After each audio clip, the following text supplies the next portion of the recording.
On this week's episode of the Best of Johnston County podcast, our guest is Adele Walker, who's a candidate for the mayor of Selma, North Carolina, and she's on the ballot right now, and the main election day is November the 4th, 2025.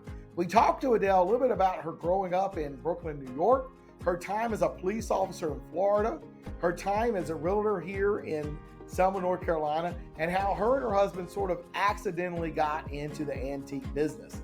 We also talked a little bit about her vision for Selma and what she wants to see if she were elected mayor. So listen in. Welcome to another episode of Best of Johnston County, brought to you by Breeden Law Office. Our host, Jonathan Breeden, an experienced family lawyer with a deep connection to the community, is ready to take you on a journey through the area that he has called home for over 20 years. Whether it's a deep dive into the love locals have for the county or unraveling the complexities of family law, Best of Johnston County presents an authentic slice of this unique community. Hello, and welcome to another edition of the Best of Johnston County podcast. I'm your host, Jonathan Breeden, and on today's episode, we have Adele Walker, who is a candidate for mayor of Selma, North Carolina. She is going to be on the ballot on November the 6th. November the 4th. Okay, I got to get better at local elections. November the 4th, 2025. So in just a couple of weeks, for mayor of Selma, she is running against the current incumbent mayor of Selma, Byron McAllister, who was on this podcast a few months ago talking about his vision for Selma and what he wanted to do. And now we're going to talk to Adele about her vision of Selma and what she wants to do.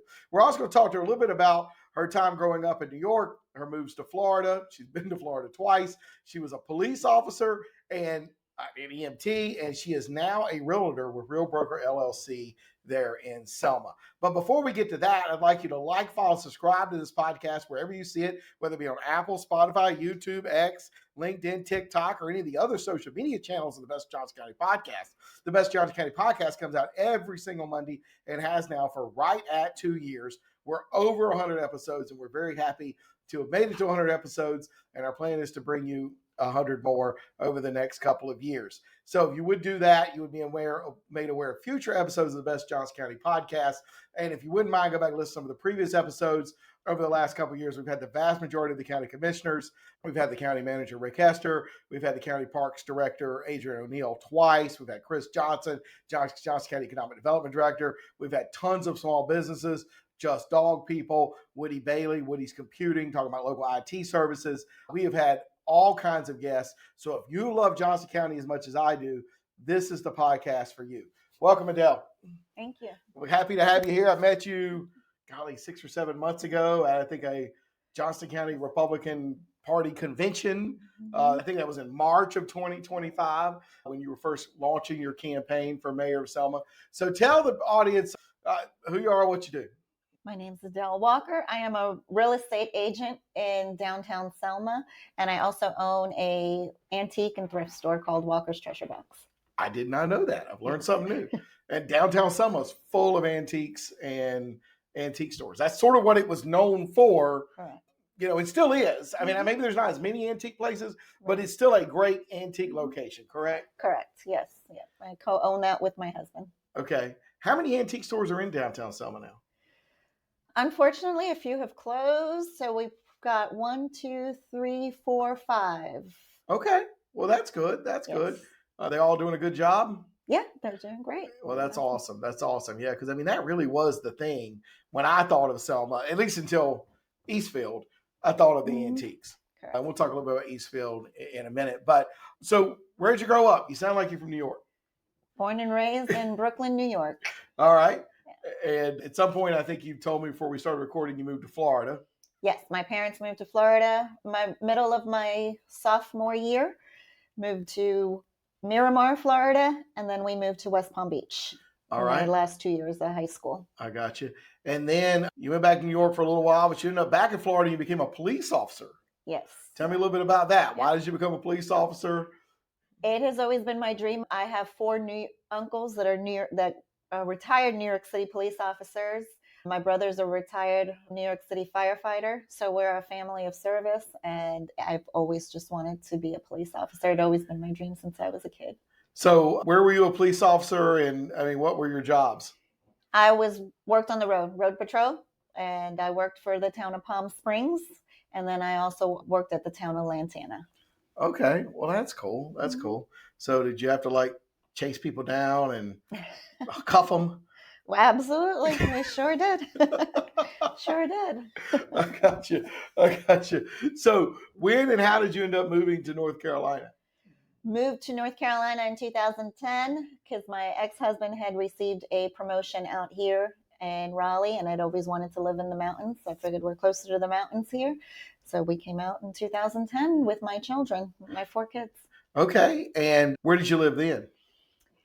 First went to Cary, and then I found Johnston County. So 2014, moved to Johnston County, and we lived in Clayton, lived a little bit all over, lived in Garner, lived here in Garner, Clayton. Okay. So when did you, so since 2014, except for I know there was a brief period you were somewhere else, you pretty much lived in Johnston County. Correct. Yeah. 2018 to 20, I also did try going back to Florida, went to Sarasota, and realized that I did not like Florida. And I was a JoCo girl. So moved back to Johnston County and haven't looked back. Right. So is that when you moved to Selma? We purchased our building in 2021, my husband and I. Okay. While we were traveling, we took a 1-year hiatus and purchased an RV and traveled the U.S. in our RV. And that's cool. When we purchased the building in Selma, and then we came back and built the building because it was a gut job in the building in Selma. I got you. So y'all both, that's where the antique shop is now. Antique shop is downstairs, and we have an apartment upstairs. Okay. So you live in the store? We do. We have a 2,500 square foot apartment, 3-bedroom, 2.5 bath upstairs on top of the store. So you really do live in downtown Selma? I do. Yes. Oh my goodness. I did not know that. That's interesting. Mm-hmm. Well, that's definitely going to make you an advocate for downtown. Absolutely. If you live there and your business is there. Correct. So when did you become a realtor? I know you work with Real Broker LLC. I became licensed in December of 2015. Okay. And where's your office for that? In Selma as well. I have my office right in my building where my antique store is. Okay. All right. Everything is one-stop shopping. One-stop shopping. That's Correct. Awesome. That's awesome. Well, that's great. That's great. All right. So we'll ask a couple of realtor questions. I love realtors. What is the number one mistake you see buyers make when they're coming to your office to buy something? They think they can get the world for a little bit of money. They don't realize I have to show them reality, what they can actually afford. And they have to sometimes be willing to take less than what they actually want. I got you. Well, I mean, there's that. And, home prices, particularly Johnston County, have been going up. Interest rates are still 6.5%, 7%. Yes. So that's tough. So, all right. What would be one thing that a seller could do to make their home more attractive to a buyer? Curb appeal is number one, I would say. And also making sure that their home doesn't have any type of odors. I've had a lot of those. Okay. Pet odors? Pet odors or cigarette odors. You definitely want to make it welcoming when people walk into your home. The first thing that they smell is definitely something that's good. And staging your home is really good. You could use your own furniture to stage. Less is best. Just showing people able to see the size of their rooms with less furniture. I was actually told that when I went to sell my house. April Stevens was helping me sell my house in 2010, and my wife and I had gotten married, so we'd combined houses. So we took her couch and her living room furniture and put it in the dining room. Mm-hmm. So we had a dining room, but we didn't really actually have a dining room, and the first thing April Stevens said to me, one of our now county commissioners, was, "You got to get some of this furniture out of this house." Mm-hmm. And I'm like, she's like, "It's not going to sell. Go get a storage unit or something, but you've got to get some of this furniture out of this house." Yeah. And she was absolutely right about that. So, all right. So tell me a little bit about this antique business you have. I love to go antiquing. I'm a sort of an old soul. I love downtown Selma. I've not been antiquing there in a few years. Did go there a few years ago with my in-laws and stuff. But so what kind of antiques do y'all specialize in? So I have to say that this business actually started because of my husband. When I met my husband, he purchased storage units and he had his garage full in Clayton when we met. And I am totally decluttering. I do not like garbage. So I was moving to Florida. We were dating and I told him, I said, if you're going to follow me to Florida, I'm not taking any of this junk. So I posted it on Facebook, and while he was at work, got rid of everything within a couple of hours for free.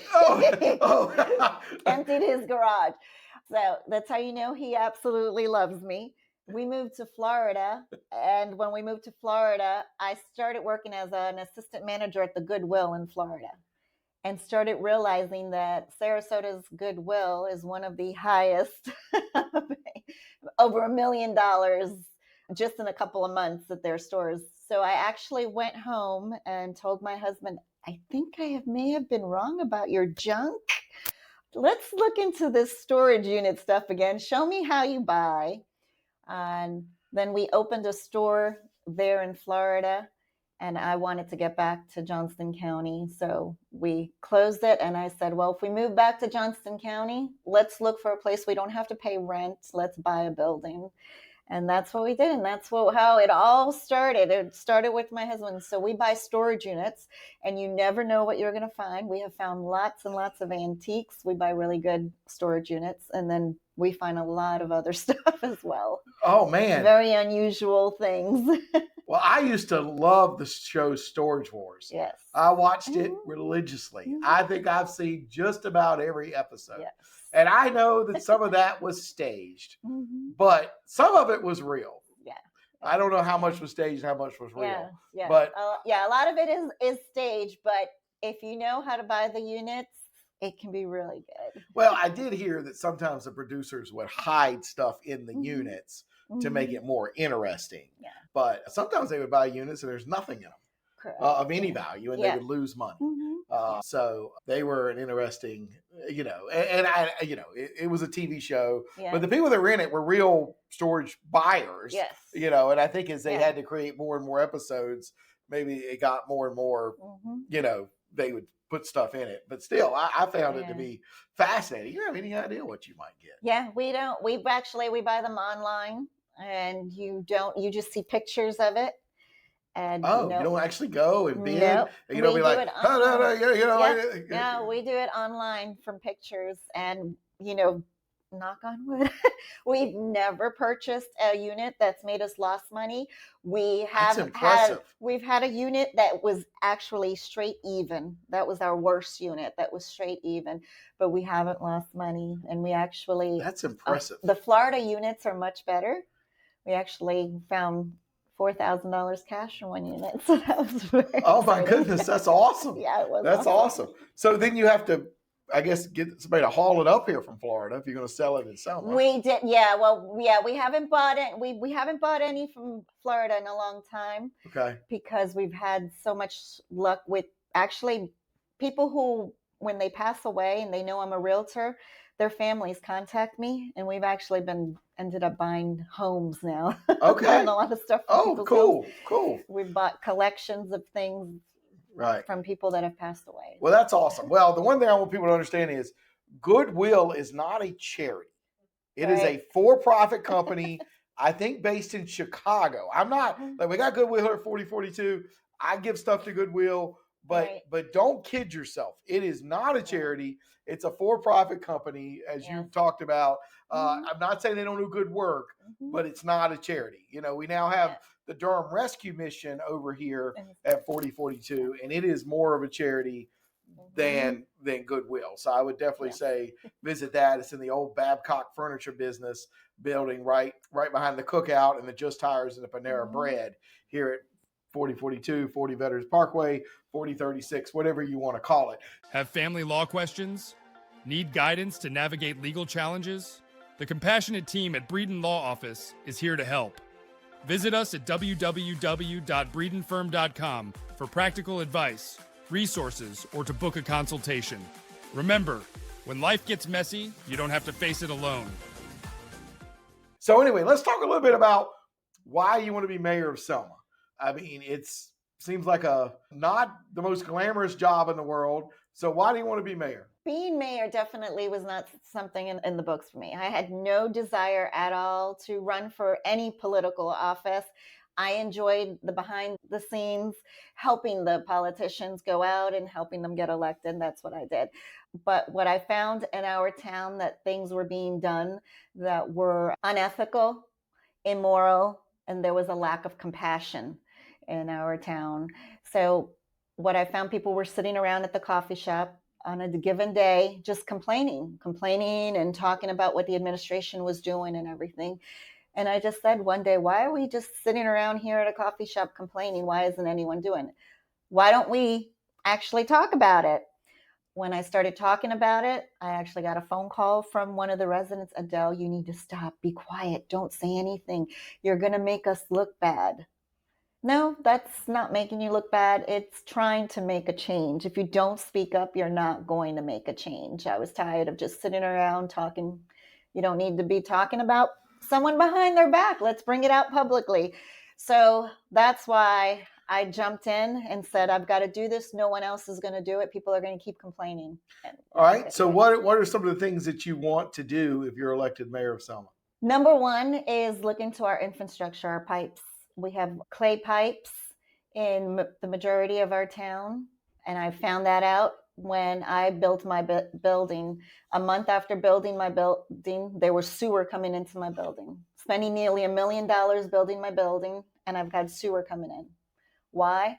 Find out that the town pipes, which the current mayor continues to say it's not the town pipes, but it is the town pipes main line, the clay pipes broke, and the sewer was coming into my building.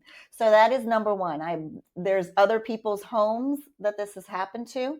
I want to fix that. I want to make sure that our infrastructure, we have roads that flood. I've spoken to a resident who's lived in town for 20 years. Her home is flooded 3 times in 20 years. There's no reason for that. The excuse is it's always been that way. Well, I don't like that excuse. We need to make changes. So the pipes, I mean, the town doesn't just have the money to fix the pipes. I mean, it has a little bit, but a lot of that stuff comes from the state when it becomes major projects like that. Now, the town of Selma was awarded some money from the state to move a pump station to help Eastfield. So that is happening right now. Larry Strickland got that money for the town. Do you know how much money it would take to fix these clay pipes? Larry Strickland had actually told me that over $20 million was given to fix the pipes. Okay. I don't know exactly where that money is. We don't know where that money is. Yesterday at the town council meeting, there was someone from Withers Ravenel who claimed that they received a $1 million grant to fix some pipes, and she spat off some streets that were fixed. But I still like to know where the other 20 million is. Okay. So that is one of the things I want to go in. I want to look at the books. I want to make transparency. I want our checkbook to be online for our taxpayers to see. It is the taxpayers' money. Let them see where the money is being spent. Where are we receiving the money from? That pump station that I told you, the pump station was just completed recently for all the buildings at Eastfield. Right. There was no sewer system. They were doing pump and haul. Why were they doing pump and haul after it was built? The restaurants, they still haven't even filed for a permit for a pump station for the permits for the restaurants. Why are we building restaurants when we have no sewer system? And I've spoken to Johnston County, and I have the email where it was confirmed it still hasn't been put in. Right. So you don't think they should be building what they're building at Eastfield right now? No, we need to get a sewer system in first. Why are we putting restaurants without a sewer system? Pump and haul is a temporary fix. It's something temporary for building, not for that. I am all for having these wonderful big businesses, but we need to do it proper. Just like with our pipes, we need to have a foundation first. You don't go and build a home and then you put in pipes after. Makes no sense. Why is that being done? How is that even done? So you would be of your position that they should stop issuing building permits for Eastfield? So we finally have a sewer system. Yes, we need to have a sewer system. We absolutely need to have a sewer system first. And then we have our sewer system, then we can have all those great restaurants and everything else. So, and just one thing, there's a lot of other issues. What's your second big issue? Our second is our electric deposits. for new renters moving into town. Okay. If you have no credit at all, if you just graduate college, you've got no credit, and you come and move into our town, or you have bad credit, you need to come up with $1,800 in order to turn your lights and your water on in your town of Selma. That is ridiculous. There's no town that requires an $1,800 deposit. If you do not pay your electric, it's turned off immediately. No one's going to have an $1,800 bill in 1 month, so why would you do that? It makes no sense why that is being done, and there's no reason for it. I have people who have reached out to me who have maxed out credit cards to put on lights and water. We don't need to be doing that to people. That's not right. And what is the current administration's answer when someone comes in? Well, if you can't afford our electric, then get the heck out of Selma. Yeah, well, Selma is 60% rentals. Correct. So it's a lot of people having to come in and turn it on and rental stuff. I know Smithfield is more than 50% rentals as well. I think that's a little surprising to people that live out here in Cleveland and Clayton and stuff, that's how it is. What do you think about the tax increase? 70% tax increase on the citizens of Selma. The county reevaluated. They raised the values of the tax base in Selma about 70%, and the town council chose not to change the rate, passing a 70%, which is almost doubling the town taxes on the citizens of Selma. Did you think that was a good idea? And will you continue that increased tax rate if you're the mayor? Yeah, no, I don't think it needs to be increased at all, and it shouldn't have been increased. It actually has hurt a lot. I've been doing a lot of door knocking. A lot of the elderly have shared with me. They're on disability. It's really hurt them. I have one family who's going to put their house for sale. They're leaving Selma. They're not renters, they're owners, and they're leaving Selma. It's absolutely hurting people. The money is not being spent wisely. I mean, as you said earlier, $40,000 raise to a town manager who was there just a couple of months, not even. Why was she given that raise? Plus, given time off to get her law degree. It just doesn't make sense. There's a lot of things that I don't understand that have been allowed being done. They're also picking and choosing whose homes to give fines to. So the code enforcement. That's a big thing. Oh, that is a huge issue. I know when Mayor McAllister was here, he talked about the code enforcement and putting the shine on onto Selma, and how he was really doing that and getting more involved in that. I mean, I don't know if you've seen that. What do you think about code enforcement? Oh, it's horrible. She's horrible. She treats people with disdain, and I understand the way she treats us because the administration has told her to treat people that way. So okay. I don't 100% blame the employees. The employees walk around on eggshells. There's been a loss of over 80 employees in the 4 years with the current administration, and I've got the list of those 80. I've spoken and gone out and spoken to 25% of those 80 employees. They all have the same common denominator. They left because of one reason. A couple of them have asked me if I become mayor, if I would hire them back. Right. I told them that's not my job, but right. I understand. I understand. So, yes. So what else are you planning to do? You want to make code enforcement friendlier and maybe more consistent? Well, yeah, and we don't need to charge the fees that they're charging. They're charging $175 fee if you leave your lid open this much. We're going to stop that. We're going to stop that. People have trash. Their lid may stay up that open if they have an entire family. We've got single moms with 5 kids. One small trash can is not enough. And if they want to get a second trash can, they have to pay. Well, they're also on a set budget as well, as just like a lot of people are. Right. So we need to help. It's not about giving charity. It's about having some compassion for some of these people. And at a time, we need to be able to help our community. We only have 7,000 residents. I think we can afford with our $30 million budget to actually help our people and actually be able to show some compassion in the town. I got you. All right, and I guess before we get to the last question, what's one more thing you want to do for the town? I want to bring us together. There's a lot of diversity and a lot of people that that will say the north side, the south side, the east, the west, that they don't feel included in our town. We need to make everyone feel included in our town. Again, we're only 7,000. We're not a large town. My job will be to take care of Selma. No one else but Selma. And I want to be able to be that person to bring our town together. All right. Well, how can people reach out to you? They can go on my website, adelewalker.org. And if not, they can actually personally call me on my cell phone. My number is 919-763-6771. All right. And early voting starts. This episode's going to run next week, right? So early voting will be ongoing as this episode runs. Yeah. And election day is November the 4th, 2025. At the Harrison Center in Selma. At the Harrison Center in Selma, which is a beautiful building. I've been there many times. It's really, really a beautiful building. So if you live in Selma and you like what Adele had to say about her vision for Selma, I'm sure she would appreciate your vote. The last question we ask everybody on this podcast is, what do you love most about Johnston County? I love the people.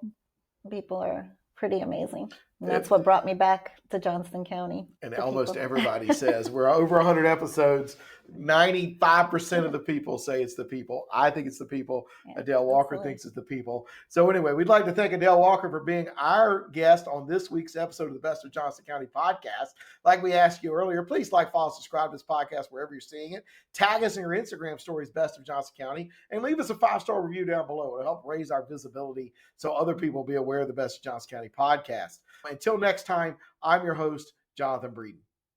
That's the end of today's episode of Best of Johnston County, a show brought to you by the trusted team at Breeden Law Office. We thank you for joining us today, and we look forward to sharing more interesting facets of this community next week. Every story, every viewpoint adds another thread to the rich tapestry of Johnston County. If the legal aspects highlighted raise some questions, help is just around the corner at www.breedenfirm.com.